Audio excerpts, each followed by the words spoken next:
ഉത്തര കൊറിയയിൽ നേതൃമാറ്റത്തിന്റെ അലയൊലികൾ അതിശക്തമായി പുറത്തുവരുന്നു. കിമ്മിന് പിൻഗാമിയായി മകൾ കിം ജുയെ വരുന്നു. ഉത്തര കൊറിയയുടെ സ്ഥാപക നേതാക്കളുടെ ഭൗതിക ശരീരം സൂക്ഷിച്ചിരിക്കുന്ന കുംസുസാൻ കൊട്ടാരത്തിൽ ആദരാഞ്ജലികൾ അർപ്പിക്കാൻ കിമ്മിനൊപ്പം ജുയെയും എത്തിയതാണ് പുതിയ ചർച്ചകളുടെ തുടക്കം. ഇത് അധികാര കൈമാറ്റത്തിന്റെ വ്യക്തമായ സൂചനയാണോ?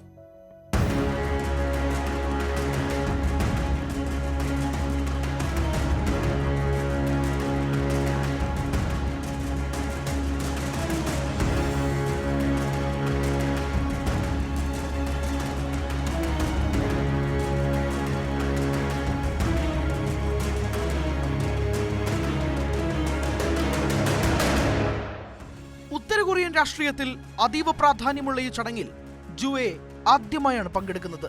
ജനുവരി 1 നടന്ന ചടങ്ങിൽ കിമിനൊപ്പം ഭാര്യ റീ സോൾ ജുയും മുതിർന്ന ഉദ്യോഗസ്ഥരും ഉണ്ടായിരുന്നു. കുംസുസാൻ ശവകുടീരത്തിന്റെ പ്രധാന ഹാളിൽ ജുയെ മാതാപിതാക്കളുടെ നടുവിൽ നിൽക്കുന്ന ദൃശ്യങ്ങളാണ് ശ്രദ്ധേയമായത്. ഉത്തര കൊറിയൻ സംവിധാനത്തിൽ ചിത്രങ്ങളുടെ സ്ഥാനവും ക്രമവും പോലും കൃത്യമായി കണക്കുകൂട്ടപ്പെട്ടതിനാൽ ജുയെയുടെ സ്ഥാനം ഒരു രാഷ്ട്രീയ സന്ദേശമായി വിലയിരുത്തപ്പെടുന്നു. അതായത് അവരെ ഒരു പിൻഗാമിയായി രാജ്യം പതുക്കെ അംഗീകരിച്ചു തുടങ്ങുന്നു എന്നതിന്റെ സൂചനയായും ഇതിനെ കണക്കാക്കാം. ഉത്തര കൊറിയയുടെ രാഷ്ട്രീയ ചരിത്രത്തിൽ കുംസുസാൻ ശവകുടീരം ഒരു സാധാരണ സ്മാരകമല്ല. രാഷ്ട്രസ്ഥാപകനായ കിം ഇൽ സുങ്യുടെയും മുൻ നേതാവായ കിം ജോങ് ഇല്ലിയുടെയും ശവകുടീരമായ ഈ സ്ഥലം കിമ്മിന്റെ കുടുംബത്തിന്റെ ശക്തമായ പ്രതീകമാണ്. അതുകൊണ്ട് തന്നെ ജുയെയുടെ സാന്നിധ്യം ഭാവിയിലേക്കുള്ള ഒരു സൂചനയായി മാറുന്നു.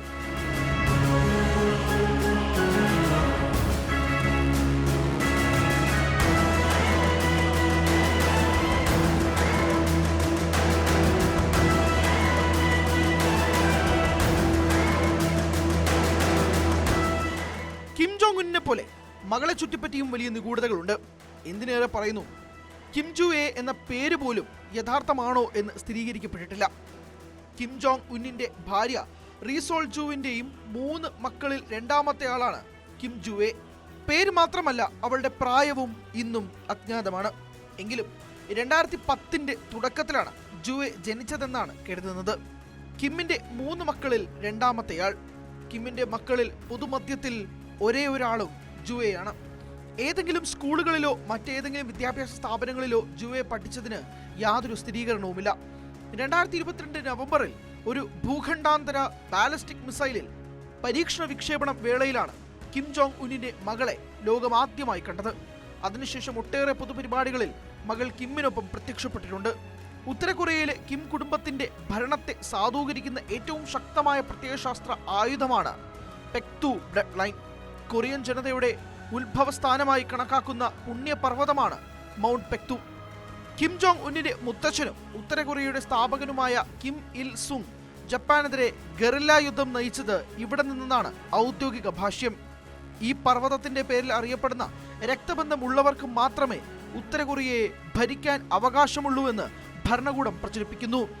കിം ജുയെയെ ഈയിടെയായി പെക്തു വംശത്തിലെ ഉദയനക്ഷത്രം എന്ന് വിശേഷിപ്പിക്കുന്നത് അവരെ അടുത്ത ഭരണാധികാരിയായി ഉയർത്തിക്കാട്ടുന്നതിന്റെ ഭാഗമാണ്. സൈനിക പരേഡുകളിലും മിസൈൽ വിക്ഷേപണ സ്ഥലങ്ങളിലും മകളെ ഒപ്പം കൂട്ടുന്നതിലൂടെ ഈ രക്തബന്ധം തുടരുമെന്ന സന്ദേശമാണ് കിം നൽകുന്നത്.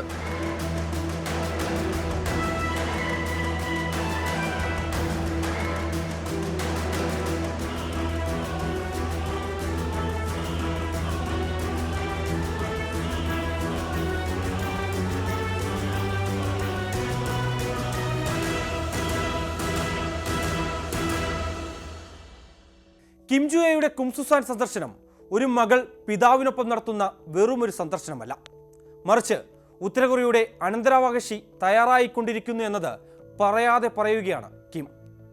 വ്യക്തമായ പ്രഖ്യാപനങ്ങളില്ലാതെ തന്നെ ചിത്രങ്ങളിലൂടെയും ചടങ്ങുകളിലൂടെയും സന്ദേശങ്ങൾ കൈമാറുന്ന ഉത്തര കൊറിയൻ ശൈലി ഈ സംഭവത്തിലും പ്രകടമാണ്.